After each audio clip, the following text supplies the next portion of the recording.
وما أرسلناك إلا رحمة للعالمين قل إنما يوحى إلي أنما إلهكم إله واحد فهل أنتم مسلمون؟ اعوذ باللہ من الشیطان الرجیم بسم اللہ الرحمن الرحیم الحمدللہ والصلاة والسلام علی رسول اللہ لا حول ولا قوة الا باللہ ربی اشرح لی صدری ویسر لی امری واحلل عقدۃ من لسانی یفقہوا قولی ربی زدنی علما۔ السلام علیکم ورحمۃ اللہ وبرکاتہ۔ عزت دار بھائی، عزت دار بہنیں، پیارے بچوں، بزرگ ساتھیوں، دوست، آپ سب کا استقبال ہے اس ہمارے سیرت نبی صلی اللہ علیہ وسلم ایپیسوڈ 50 میں۔ الحمدللہ اللہ سبحانہ وتعالیٰ نے ہمیں پھر سے جمع کیا ہے تاکہ ہم اس کے حبیب محمد مصطفیٰ صلی اللہ علیہ وسلم کا ذکر خیر کریں۔ آج بہت بڑا اللہ سبحانہ وتعالیٰ کا ہم پر احسان ہے، اور آپ کے ساتھ کے بغیر ہمارے ایپیسوڈ 50 مکمل ہونا ناممکن تھے، لیکن اللہ سبحانہ وتعالیٰ کی مدد کے ساتھ، اللہ سبحانہ وتعالیٰ کی توفیق کے ساتھ یہ ممکن ہو گیا، اور ہم کتاب کے اس سے حصے پر تھے جہاں سے اسلام کا عروج شروع ہوتا ہے۔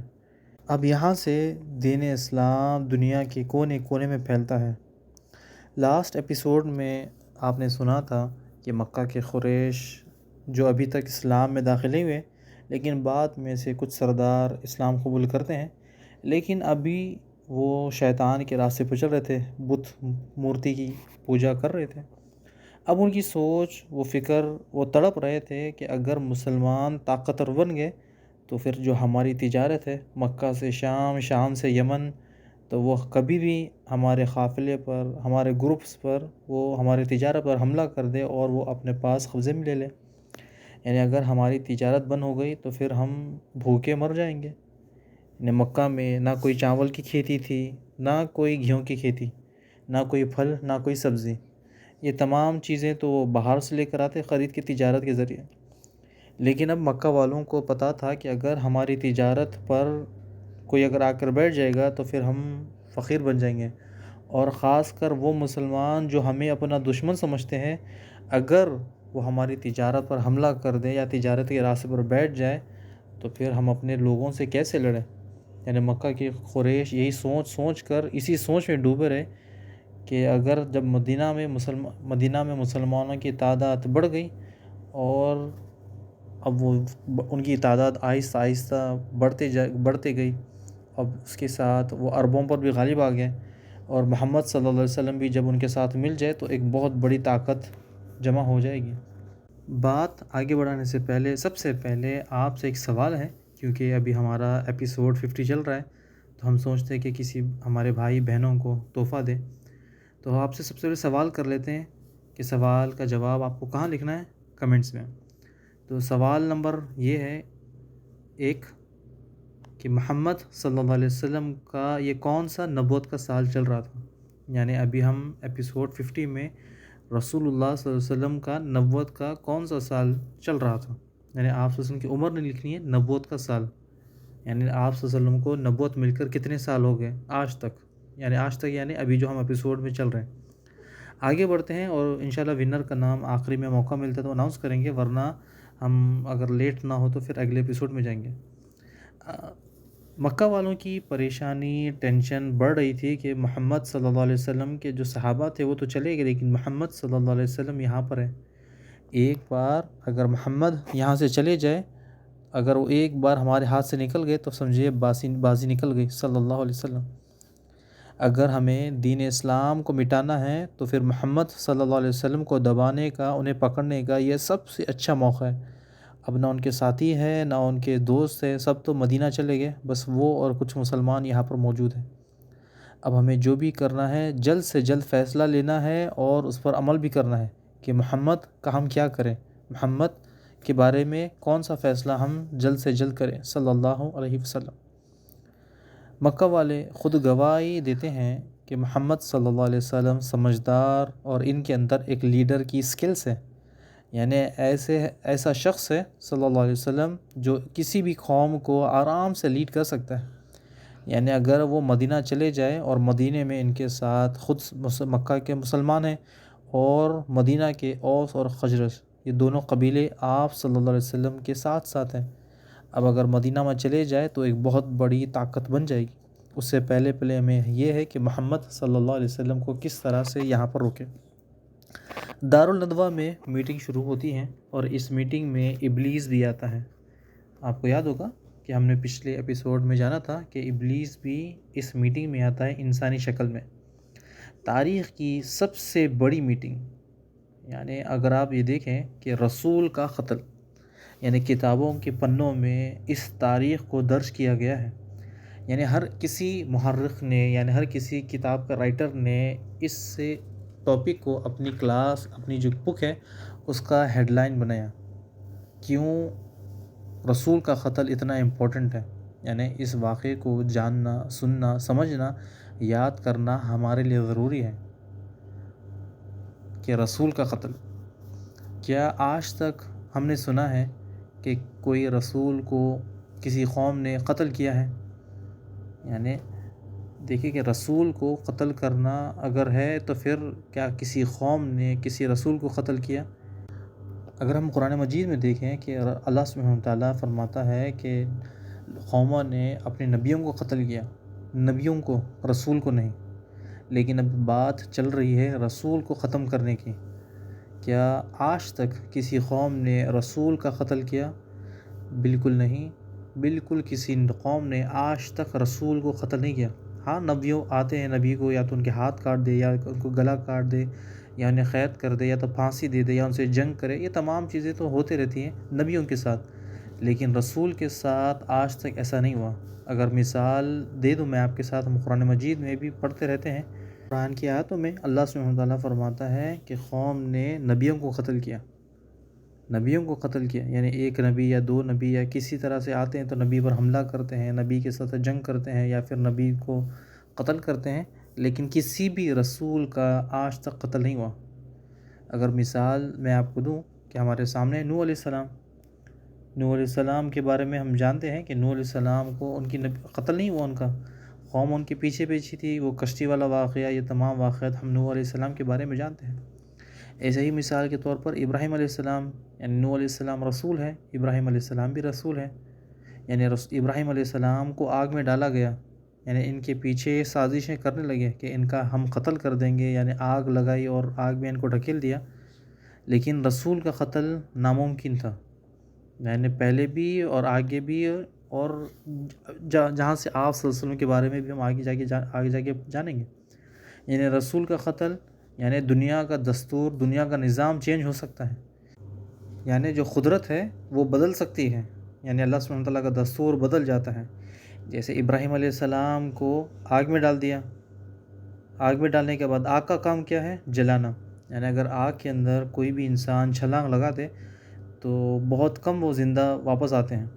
لیکن یہاں پر رول نظام بالکل چینج ہو گیا.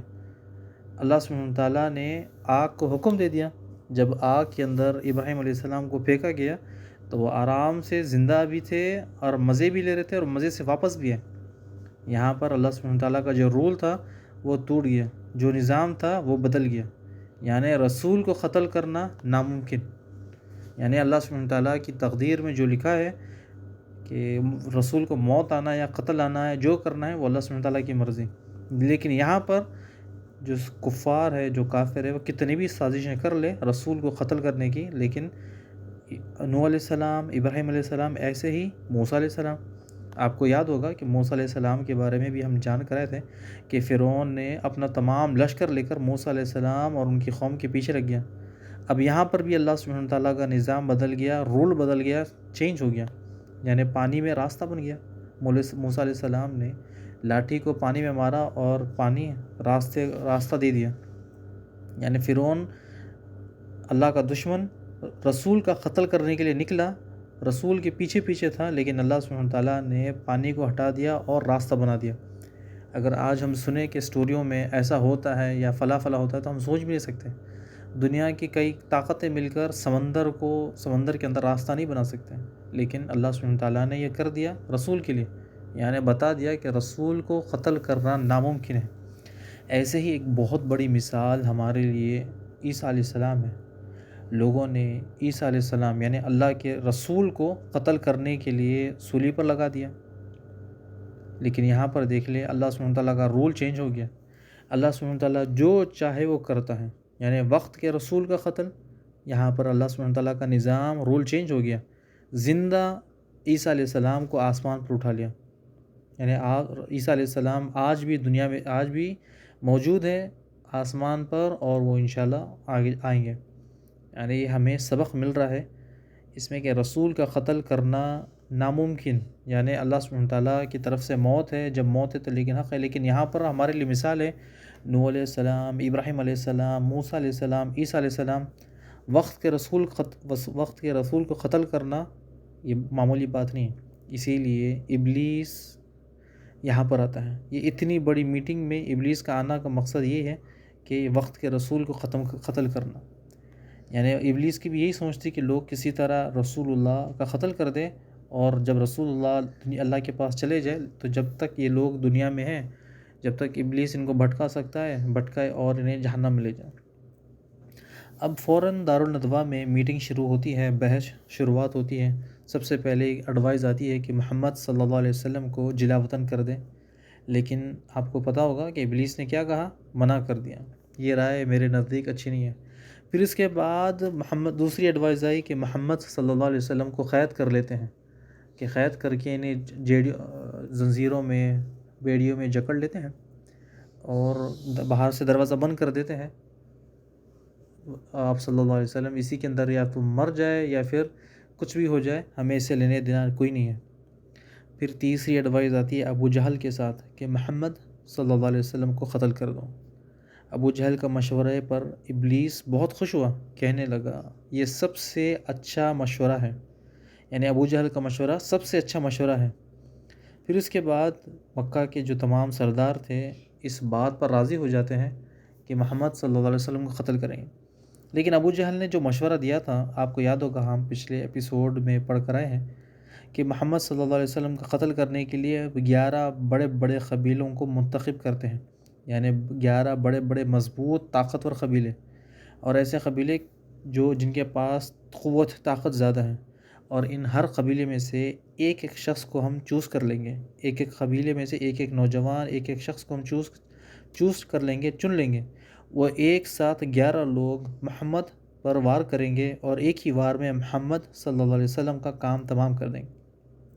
یعنی یہ پورا پکا پلان تیار ہو گیا تھا کہ ہر قبیلے میں سے لوگوں کو چنیں گے اور 11 لوگ ایک ساتھ محمد صلی اللہ علیہ وسلم پر حملہ کریں گے اور ایک ہی وار میں محمد صلی اللہ علیہ وسلم کا کام تمام کر دیں گے۔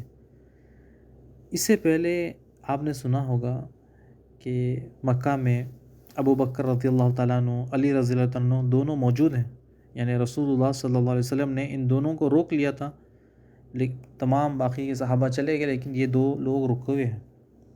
ابو بکر رضی اللہ تعالیٰ عنہ بار بار آپ صلی اللہ علیہ وسلم پوچھتے ہیں کیا رسول اللہ صلی اللہ علیہ وسلم ہجرت کا حکم مل گیا آپ کو؟ تو رسول اللہ کہتے ہیں کہ نہیں، وہ عنقریب مجھے بھی انشاءاللہ اجازت مل جائے گی، لیکن وہ بار بار سوال کرتے رہے رسول اللہ کہ اللہ سبحانہ تعالیٰ کے پاس سے اجازت مل گئی آپ کو مکہ چھوڑنے کی؟ رسول اللہ نے کہا کہ نہیں، ابھی تک مجھے اجازت نہیں ملی۔ یعنی رسول بنا اللہ سبحانہ تعالیٰ کی اجازت کے نہ بستی چھوڑ سکتا ہے نہ قوم کو۔ ہمارے لیے مثال ہے یونس علیہ السلام، یعنی یونس علیہ السلام اپنے بستی والوں سے اپنی قوم سے تنگ آ کر انہیں دھمکی دے دی کہ اب میں تو چلا جا رہا ہوں لیکن میرے بعد تم پر اللہ سبحانہ تعالیٰ کا عذاب آئے گا۔ تو جب دھمکی دے دی عذاب کی اور وہاں سے چلے گئے، یونس علیہ السلام کشتی میں بیٹھتے ہیں، اپنا سفر شروع کرتے ہیں، راستے میں طوفان شروع ہوتا ہے اور کشتی میں وزن زیادہ ہوتا ہے، یعنی کشتی ڈگمگانے لگی، لوگ ایک دوسرے کو دیکھنے لگے اب ہم کیا کریں، یعنی اگر طوفان سے بچنا ہے تو کشتی میں وزن کم کرنا پڑے گا، اور اگر وزن کم کرنا ہے تو پھر سامان کو پھینکنا پڑے گا۔ تو لوگوں نے سامان کو کم کر دیا لیکن کشتی کا جو بیلنس تھا وہ ابھی تک برقرار نہیں ہوا۔ اس کے بعد ان لوگوں نے سوچا کہ کیوں نہ لوگوں کو باری باری کر کے پھینک دیں، جب کشتی برابر سیٹ ہو جائے، ایک بار اس کا جو بیلنس ہے وہ ٹھیک ہو جائے تو پھر ہم انشاءاللہ ایک ایک کر کے جس طرح سے بھی ہے یا تو اوپر لے لے یا تو پھینک دے یا جس طرح بھی ہم آگے پیچھے کر لیں۔ اب لوگوں نے کیا کیا کہ اب کیسے سامان کو تو پھینک دیا لیکن لوگوں کو کیسا ڈالیں، یعنی ایک دوسرے کو کیسا ڈالیں، تو ان لوگوں نے پھر کیا کیا، کوڑے کا انتظام کیا۔ اسی کشتی میں یونس علیہ السلام بیٹھے ہوئے ہیں۔ اب یونس علیہ السلام کے بھی نام کی جو چٹھی تھی کوڑا وہ بھی بنا دیا اور دوسروں کا نام کا۔ جیسے ہی پہلا کوڑا ڈالا سب سے پہلے نام آیا یونس علیہ السلام کا۔ لوگوں نے کہا یہ تو بڑے شریف انسان ہیں، انہیں میں پانی میں ڈالنا، سمندر میں ڈالنا ناممکن ہے، ہم نہیں ڈال سکتے۔ پھر کہا کہ ہاں سب کی ایک رائے ہو گئی کہ دوبارہ کوڑا ڈالتے ہیں، پھر اس میں جس کا نام آتا ہے اس کو ہم ڈالیں گے۔ دوبارہ سے کوڑا تیار کیا، پھر ڈالا، جیسے ہی کوڑا کھولا نام نکلا یونس علیہ السلام کا۔ لوگوں نے کہا کہ یہ دوبارہ ان کا نام آ گیا، اور یہ تو بڑے نیک شخص ہے، ایسا کرتے ہیں کہ سب کی رائے سے تیسری بار کوڑا ڈالتے ہیں، اس کے بعد دیکھتے ہیں کیا نتیجہ آتا ہے۔ تیسری بار کوڑا تیار کیا، پھر کوڑا ڈالا، کوڑا میں پھر جب نکالا نام یونس علیہ السلام کا، یعنی 3 بار یونس علیہ السلام کا نام آیا۔ یونس علیہ السلام سمجھ گئے کہ یہ میری اللہ سبحانہ تعالیٰ کی طرف سے ہے، میں اللہ سبحانہ تعالیٰ کی اجازت کے بغیر اپنی قوم اپنی بستی کو چھوڑ کر آیا ہوں۔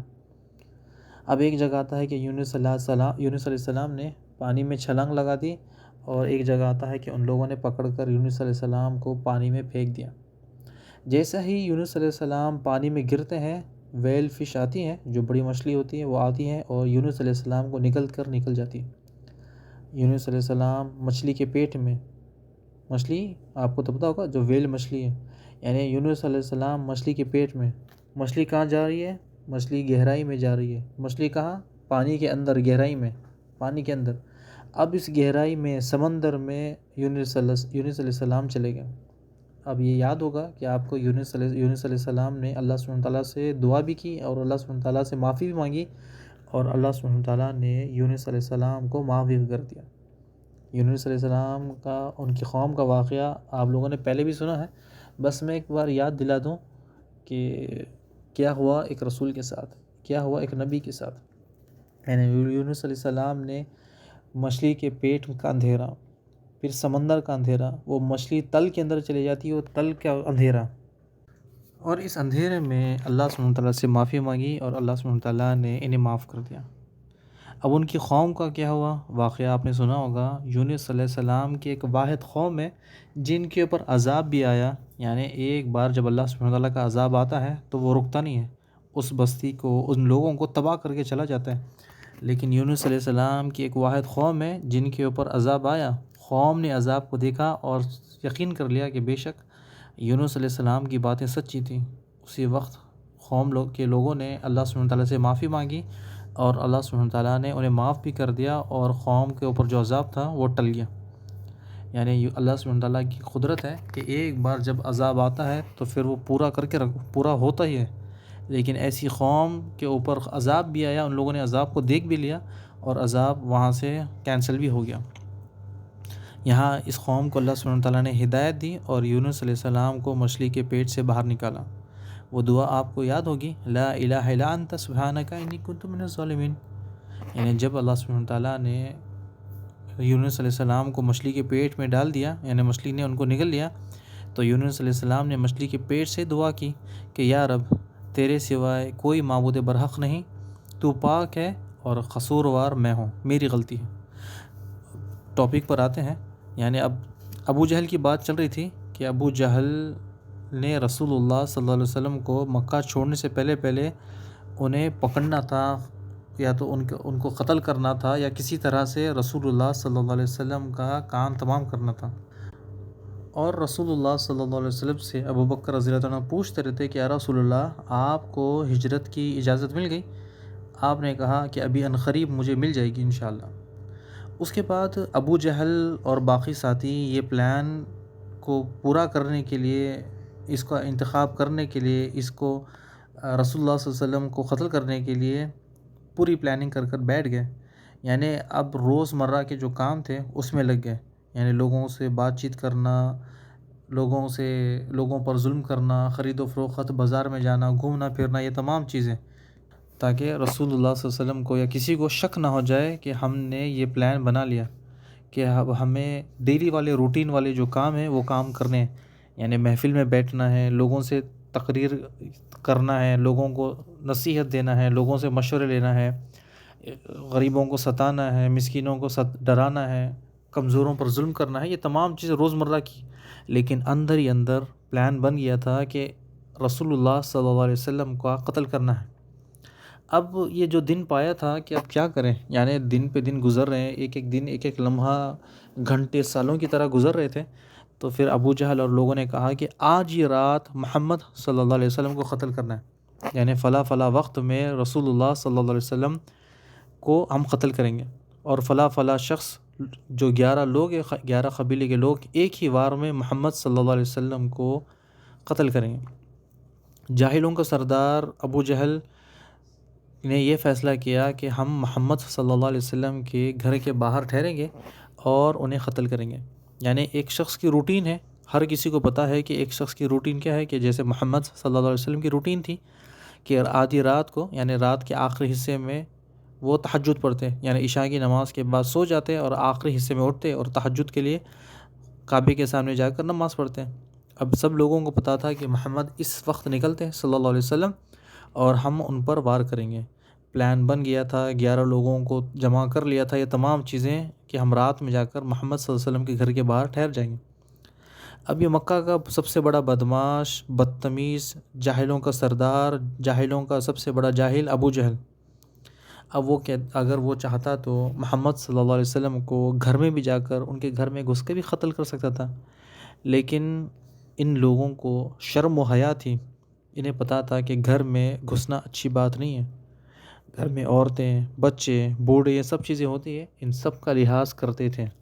لیکن آج کے کچھ ایسے لوگ ہیں جو ابو جہل سے بھی بدتر ہے، کسی کے گھر میں بھی ہم گھس جاتے ہیں. اب یہاں مکہ والوں نے پلان بنا لیا کہ ہم رات کے آخری پہر میں محمد صلی اللہ علیہ وسلم کو قتل کریں گے، لیکن اس پلان کا کسی کو پتہ نہ چلے، یعنی راز فاش نہ ہو جائے. تو راز چھپانے کے لیے ان لوگوں نے جو ڈیلی والے کام ہیں، ڈیلی روٹین تھے، اسے کرنا شروع کر دیا.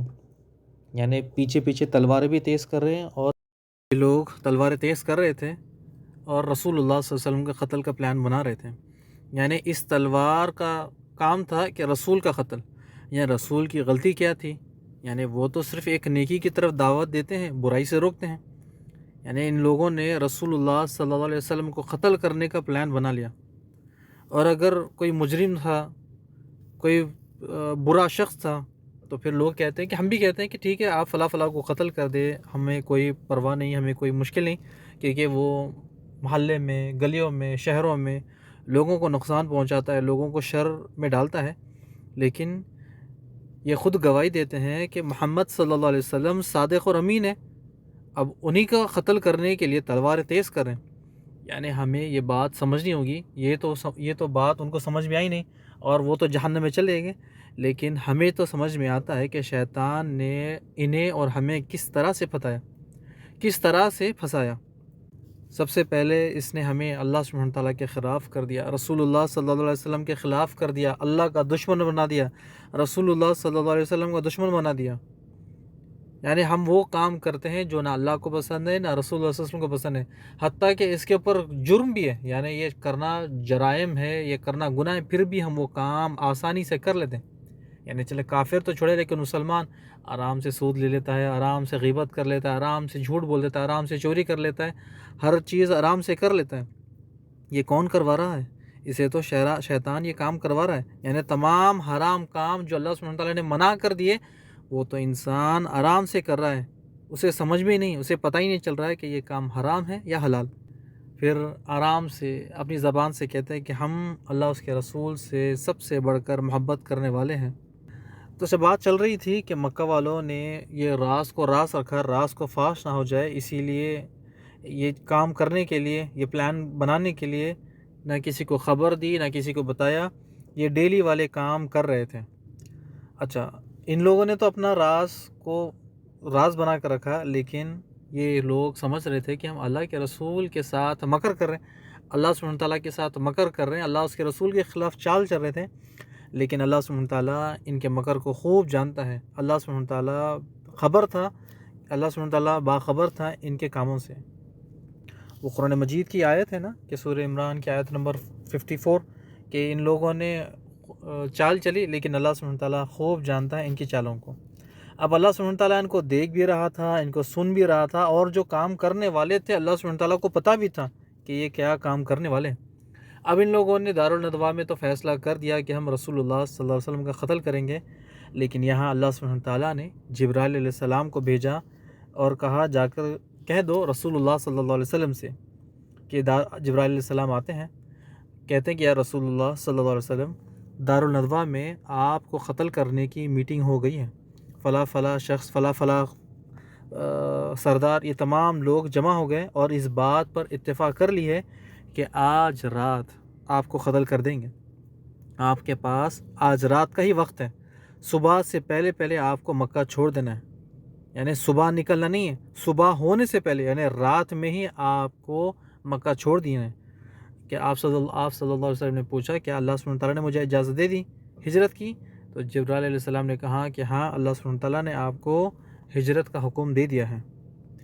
اب آپ نے سنا تھا کہ مکہ والوں نے کافروں نے پلان بنایا تھا کہ کس طرح سے ہم رسول اللہ صلی اللہ علیہ وسلم کو قتل کریں گے، لیکن اللہ سبحانہ تعالیٰ نے کافروں کا راز کھول دیا اور الرسول اللہ صلی اللہ علیہ وسلم کے سامنے تمام راز کو فاش کر دیا۔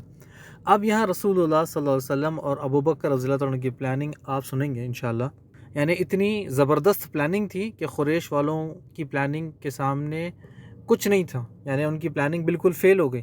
یعنی یہاں پر خود اللہ سبحانہ تعالیٰ اپنے رسول کی مدد کرتا ہے، یہاں اللہ کے رسول کے ساتھ ان کا رب ہے اور ساتھ ساتھ ابوبکر رضی اللہ تعالیٰ عنہ بھی موجود ہیں۔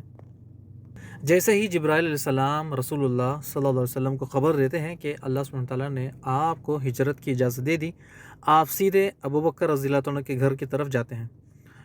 ان کے گھر میں سے دیکھا کہ رسول اللہ صلی اللہ علیہ وسلم ابوبکر کے گھر کی طرف آ رہے ہیں۔ ابوبکر رضی اللہ عنہ سمجھ گئے کہ کچھ خاص بات ہوگی، اسی لیے اس وقت میں آپ آ رہے ہیں۔ یعنی ہمیں بھی پتہ ہے اور ابوبکر رضی اللہ عنہ کو بھی پتہ ہے عرب کا جو ماحول تھا کہ وہ دوپہر کے وقت قیلولہ کرتے، یعنی جب بالکل شدید گرمی ہوتی اس وقت وہ کیا کرتے، گھر میں آرام کرتے، اس وقت کوئی بھی باہر نہیں نکلتا۔ لیکن رسول اللہ صلی اللہ علیہ وسلم کا معمول تھا کہ وہ بھی قیلولہ کرتے، یعنی اس وقت باہر نہیں نکلتے۔ لیکن ابوبکر رضی اللہ عنہ کو پتہ چلا کہ رسول اللہ صلی اللہ علیہ وسلم آ رہے، تو گھر کی چادر ٹھیک کی، گھر کو ٹھیک ٹھاک کیا، اور جب رسول اللہ صلی اللہ علیہ وسلم گھر کے دروازے پر آ گئے تو دستک لگائی، پوچھا کہ ابوبکر کیا میں اندر آ سکتا ہوں؟ تو آپ نے اندر آنے کی اجازت دی تھی۔ ابوبکر نے کہا کہ آپ پر میرے ماں باپ قربان ہوں یا رسول اللہ صلی اللہ علیہ وسلم، آپ اس وقت آئے ہیں، مجھے لگتا ہے کہ کچھ خاص بات ہوگی۔ تو رسول اللہ نے کہا کہ ہاں ابوبکر بالکل خاص بات ہے، ابھی جبرائیل علیہ السلام میرے پاس آئے تھے اور انہوں نے کہا کہ مکہ والے میرا قتل کرنے کی سازش بالکل پکا ہو گئی ہے۔ اب اللہ سبحانہ تعالیٰ نے مجھے ہجرت کا حکم دے دیا ہے، مجھے آج ہی رات مکہ چھوڑنا ہے۔ ابوبکر نے کہا یا رسول اللہ صلی اللہ علیہ وسلم، آپ پر میرے ماں باپ قربان ہو، آپ کے ساتھ کون جائے گا؟ تو رسول اللہ نے کہا کہ آپ میرے ساتھ جاؤ گے، یعنی آپ میرے سفر کے ساتھی بنو گے۔ یہ بات سن کر ابوبکر رضی اللہ تعالیٰ عنہ کے آنکھ میں آنسو آ گئے اور آپ رونے لگے۔ ماں عائشہ رضی اللہ تعالیٰ عنہ کہتی ہیں کہ میں نے پہلی بار دیکھا کہ لوگ خوشی کی حالت میں بھی روتے ہیں، یعنی ابوبکر رضی اللہ عنہ اتنے خوش تھے کہ رسول اللہ صلی اللہ علیہ وسلم کے ساتھ میں ہجرت کروں گا، اور خوشی کے مارے آنسو نکلنے لگے۔ اب یہاں رسول اللہ صلی اللہ علیہ وسلم اور ابوبکر رضی اللہ عنہ پلاننگ کرتے ہیں کہ کیا کرنا ہے، کب جانا ہے، کیسے جانا ہے، کون سی جگہ سے جانا ہے۔ رسول اللہ صلی اللہ علیہ وسلم نے کہا کہ ابوبکر ٹفن باندھ لو اور تیاری کر لو، ہمیں آج رات گھر سے نکلنا ہے۔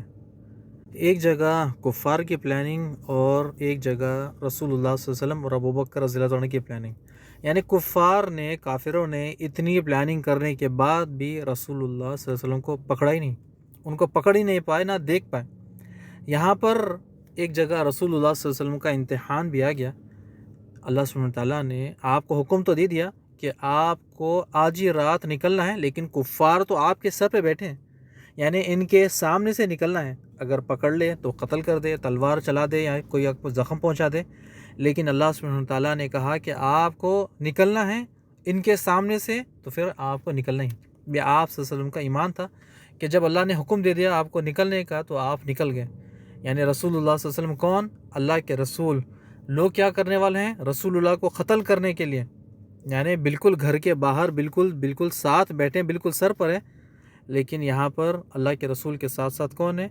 اللہ سبحانہ تعالیٰ ہے۔ اللہ نے کہہ دیا بس آپ کو نکلے تو آپ نکل جائیں، یہ آپ صلی اللہ علیہ وسلم کا امتحان تھا، آپ نکل گئے اور انشاءاللہ وہ آگے جانیں گے۔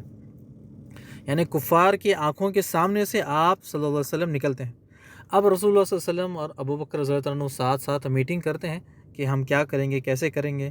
ایک جگہ کافروں کا دماغ اور دوسری جگہ محمد صلی اللہ علیہ وسلم کا اور ابو بکر رضی اللہ عنہ کا دماغ، اور ان کے ساتھ ساتھ ان کا رب۔ اب رسول اللہ صلی اللہ علیہ وسلم ابو بکر رضی اللہ عنہ کو دوپہر کے وقت آتے ہیں، ملتے ہیں، تمام بات چیت کرتے ہیں اور یہاں سے واپس چلے جاتے ہیں۔ اب ابو بکر رضی اللہ عنہ کی پلاننگ، ان کا دماغ ایسے دوڑتا ہے، تو سب سے پہلے تو ابو بکر رضی اللہ عنہ نے 4 مہینے پہلے 2 اونٹوں کو چرواہے کو دے دیا کہ آپ اسے خوب ببول کے پتے کھلائے، کیونکہ کبھی بھی ایمرجنسی آ سکتی تھی، کبھی بھی اللہ سبحانہ تعالیٰ کی طرف سے اعلان آ سکتا تھا کہ رسول اللہ کو ہجرت کرنا ہے۔ تو انہوں نے ایک اونٹنی اپنے لیے، ایک اونٹنی رسول اللہ صلی اللہ علیہ وسلم کے لیے تیار کر لی۔ یعنی ابو بکر رضی اللہ تعالیٰ عنہ کی پلاننگ اب آگے سنیں گے، اتنی زبردست پلاننگ تھی کہ کفار بھی ان کے سامنے ہار گئے۔ یعنی سب سے پہلے انہوں نے تو اونٹوں کو تیاری کر لی، پھر اس کے بعد عبداللہ بن اریقت کو ایک پکڑا، یہ میپ کا ایکسپرٹ تھا، یعنی راستے بتانے والا، بہت ماہر اور بہت زبردست ساتھی تھا، لیکن ابھی تک کفر پر تھا۔ تو آپ ان سے جاتے ہیں، ان سے ملتے ہیں، ان سے ملاقات کرتے ہیں، یہ بالکل بھروسے کا آدمی تھا، کہا کہ میں تمہیں اتنے پیسے دوں گا، آپ کو مجھے مدینہ پہنچانا ہے کافروں سے بچا کر۔ اب اس نے ان کے ساتھ ابو بکر رضی اللہ عنہ اس شخص عبداللہ بن اریقت کے ساتھ اپنی پلاننگ، اپنا سیکرٹ سارا شیئر کر لیا، اور اس کے بعد اب تیاری کرنے لگے۔ اور یہاں پر ابو بکر تیاری کرنے لگے، رسول اللہ تیاری کرنے لگے، اور ایک طرف کفار اپنی تلواریں تیز کرنے لگے۔ اور رسول اللہ صلی اللہ علیہ وسلم گھر پر آئے، علی رضی اللہ تعالیٰ عنہ سے ملاقات کی، کہا کہ آج تم میرے بستر پر سونا، میری جو چادر ہے وہ چادر اوڑھ لینا اور چادر اوڑھ کر سو جانا۔ اللہ سبحانہ تعالیٰ نے مجھے ہجرت کی اجازت دے دی اور آج میں ہجرت کروں گا۔ علی رضی اللہ تعالیٰ عنہ تو خوشی سے سو گئے، یعنی رسول اللہ صلی اللہ علیہ وسلم کون ہے؟ اللہ کے رسول، اور کیا کرنا ہے؟ ان کے بستر پر سونا ہے۔ علی رضی اللہ عنہ نے کہا کہ ہر صحابہ بھی یہ کام خوشی سے کر سکتے ہیں، یعنی خوشی سے، آرام سے آپ صلی اللہ علیہ وسلم کے بستر پہ سو سکتے ہیں، اور اگر کافر سر پر بھی ہے، گھر کے باہر بھی ہے، تو اپنی جان لٹانے کے لیے، جان گنوانے کے لیے اللہ کے رسول کی خاطر ہم کر سکتے ہیں۔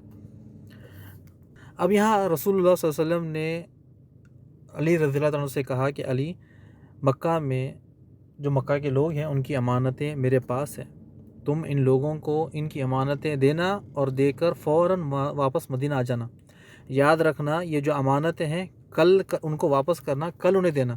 اگر تم آج ہی ان کو امانت دے دو گے، یا میں ان کو آج امانتیں دے دوں گا، تو وہ سمجھ جائیں گے کہ محمد صلی اللہ علیہ وسلم یہاں سے جانے والے ہیں، ان کو خبر مل جائے گی اور وہ ہوشیار ہو جائیں گے۔ تو بہتر ہے کہ تم یہ امانت ان کو کل صبح دینا، اور جیسے ہی امانت ان کو دینا اور واپس آ جانا۔ یعنی علی رضی اللہ عنہ سے کہہ دیا کہ آپ کو میرے بستر پہ سونا ہے آج رات، اور امانت دینے 2 کام دے دیا، اور پھر اس کے بعد آگے کی پلاننگ۔ رات کی شروعات ہوئی، سورج ڈوب گیا، مکہ کے کافر تمام آہستہ آہستہ جمع ہونے لگے۔ جیسا ان کا پلان تھا، آدھی رات کے وقت میں ہم یا جمع ہوں گے، جمع ہونے کے ساتھ ساتھ رسول اللہ صلی اللہ علیہ وسلم کے گھر کو چاروں طرف سے گھیر لیں گے۔ یعنی ان کا پلان تھا کہ رسول اللہ صلی اللہ علیہ وسلم کو ہم گھر کے باہر ہی نکلنے کے ساتھ قتل کریں گے، لیکن اگر یہ ایک اور ان کی پلاننگ تھی کہ ان کی سوچ بھی کہ اگر وہ حرم میں آ جاتے ہیں تہجد پڑھنے کے لیے تو وہاں پر بھی حملہ کر سکتے ہیں۔ اگر وہاں پر حملہ کرے تو کوئی نہ کوئی انہیں پناہ دے دے گا، کوئی نہ کوئی انہیں بچا دے گا، یا وہاں سے بھاگ جائیں گے، گم ہو جائیں گے، رات کا وقت ہے۔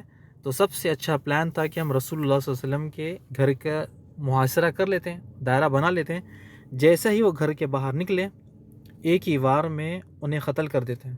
اب تمام لوگ پلان کے مطابق گھر کے باہر آ جاتے ہیں اور انتظار کرتے ہیں کہ کب وہ وقت آئے گا، کب رسول اللہ صلی اللہ علیہ وسلم آئیں گے اور ہمیں قتل کریں گے۔ بڑے خوش بھی تھے کہ 13 سال کے بعد جو موقع ملا ہے، یعنی پہلے کتنی کوشش کی رسول اللہ کو روکنے کی، لیکن وہ رکے نہیں، اب موقع مل گیا ہے، رسول اللہ صلی اللہ علیہ وسلم بالکل سامنے ہیں، یعنی اندر جھانک رہے تھے، دیکھ رہے تھے کہ رسول اللہ خود سو رہے ہیں اور آپس میں مذاق اڑا رہے ہیں کہ دیکھو یہ وہی رسول ہیں جو اپنے آپ کو کہہ رہے تھے، یعنی کل کہتے تھے کہ اسلام، آخرت، جنت، جہنم فیصلہ ہوگا، اور یہ ایسی باتیں کرنے والے شخص اب ہمارے کچھ ہی لمحات میں ہمارے ہاتھ میں آئیں گے اور ہم ان کا قتل کر دیں گے، اور کہتے ہیں کہ واللہ یہ سب باتیں جھوٹی ہیں اور ہم ان باتوں پر یقین نہیں کریں گے۔ یعنی گھر کے اندر جھانک رہے تھے، دیکھ رہے تھے کہ رسول اللہ صلی اللہ علیہ وسلم اندر ہیں اور خوش ہو رہے تھے، رسول اللہ کا مذاق اڑا رہے تھے۔ اب یہاں جبرائیل علیہ السلام آتے ہیں، آ کر کہتے ہیں کہ یا رسول اللہ صلی اللہ علیہ وسلم ابھی آپ گھر سے باہر نکل جائیں۔ یعنی رسول اللہ صلی اللہ علیہ وسلم کو جب اجازت مل گئی، آپ صلی اللہ علیہ وسلم سورہ یاسین کی آیت نمبر 9 پڑھتے ہیں، اس کی تلاوت کرتے ہیں اور تلاوت کر باہر نکلتے ہیں۔ یعنی رسول اللہ صلی اللہ علیہ وسلم خود قرآن مجید میں فرماتا ہے ہم نے ان کے آگے اور پیچھے دیوار اٹھا دی، یعنی ہم نے ان کی آنکھوں پر پردہ ڈال دیا، اب یہ دیکھ نہیں پائیں گے۔ یعنی اللہ سبحانہ وتعالیٰ نے ان کی آنکھوں کو پلٹا دیا، اب یہ ایسی گہری نیند میں لگ گئے، یعنی ایک دوسرے کے اوپر سو گئے راستے میں ہی کہ ان کو پتہ نہیں کہ رسول اللہ صلی اللہ علیہ وسلم کب ان کے سامنے سے گزر گئے۔ یعنی 11 لوگ سو گئے، رسول اللہ صلی اللہ علیہ وسلم 11 لوگوں کی صفوں کو چیرتے ہوئے نکلے اور پھر مٹی لے کر ان کے سروں پر تھوڑا تھوڑا ڈالا، یعنی یہ تم لوگوں کا گفٹ ہے۔ یعنی رسول کا قتل کرنے آئے، اتنی بڑی پلاننگ کی، یہ تمام چیزیں، اور رسول ان کے سامنے سے نکل گئے، سبحان اللہ۔ یعنی سب کے سامنے، یعنی اب کیا کہیں، کیا باتیں کریں۔ یہ تو گہری نیند میں سیدھا ابوبکر رضی اللہ تعالیٰ عنہ کے گھر جاتے ہیں، اور وہاں دونوں ابوبکر رضی اللہ تعالیٰ عنہ اور رسول اللہ صلی اللہ علیہ وسلم پیچھے کے دروازے سے، پیچھے کی کھڑکی سے باہر نکل جاتے ہیں۔ اب یہ لوگ سونے میں ہیں، ابھی یہ لوگ یعنی نیند میں ہیں۔ ایک شخص گزرتا ہے، کہتا ہے کہ دیکھتا ہے کہ رسول اللہ صلی اللہ علیہ وسلم کے گھر کے باہر یہ تمام لوگ بیٹھے ہیں، تو پوچھتا ہے کہ تم لوگ، ان کو جگاتا ہے، پوچھتا ہے کہ تم لوگ یہاں پر کیا کر رہے ہو؟ کہتے ہیں کہ ہم رسول اللہ کا انتظار کریں کہ وہ باہر آئیں۔ وہ شخص کہنے لگا کہ تم لوگ عجیب لوگ ہو، رسول اللہ تمہارے آنکھوں کے سامنے سے نکل گئے، وہ تو چلے گئے اور تم لوگ یہاں پر ہو۔ ابو جہل، تمام لوگ پریشان ہو گئے، ٹینشن میں ہو گئے، آوازیں دینے لگے۔ ایک جگہ آتا ہے کہ علی رضی اللہ عنہ باہر ہے، اور ایک جگہ آتا ہے کہ یہ لوگ اندر گئے، اندر جا کر دیکھا، چادر ہٹائی تو علی رضی اللہ عنہ۔ علی رضی اللہ عنہ سے پوچھا کہ محمد کہاں پر ہے؟ وہ کہتے ہیں مجھے کیا پتا، مجھے نہیں پتا، وہ تو چلے گئے۔ علی رضی اللہ عنہ کے بال پکڑے، ان کو گھسیٹا، ان کو مارا تاکہ کچھ قبول دے، ان کو بتا دے، لیکن علی رضی اللہ عنہ کہاں بتانے والے تھے۔ خود علی رضی اللہ عنہ کو پتہ نہیں کہ آپ صلی اللہ علیہ وسلم کہاں، کیسے، کس طرح سے گئے۔ تو اب سب سے پہلے ان لوگوں نے کہا کہ ہم ٹائم برباد کرنے سے پہلے رسول اللہ صلی اللہ علیہ وسلم کو تلاش کرتے ہیں، اس سے پہلے کہ وہ مدینہ چلے جائیں۔ اب مکہ میں ڈھنڈورا پیٹتے ہیں، تمام بھاگتے کرتے ہیں، لیکن اتنے میں رسول اللہ صلی اللہ علیہ وسلم گھر سے، ابوبکر رضی اللہ عنہ گھر سے نکل جاتے ہیں، اور پھر مدینہ کی طرف سفر شروع ہوتا ہے۔ آج کا جو سلسلہ ہے یہیں پر روکتے ہیں۔ بارک اللہ فیک و جزاک اللہ خیر۔ اگلے ایپیسوڈ میں ہم یہاں سے انشاءاللہ کنٹینیو کریں گے غار ثور کا، اس کے بعد آپ صلی اللہ علیہ وسلم پر انعامات، یہ تمام چیزیں، یہ انشاءاللہ اگلے ایپیسوڈ میں ہم جانیں گے۔ السلام علیکم ورحمۃ اللہ وبرکاتہ۔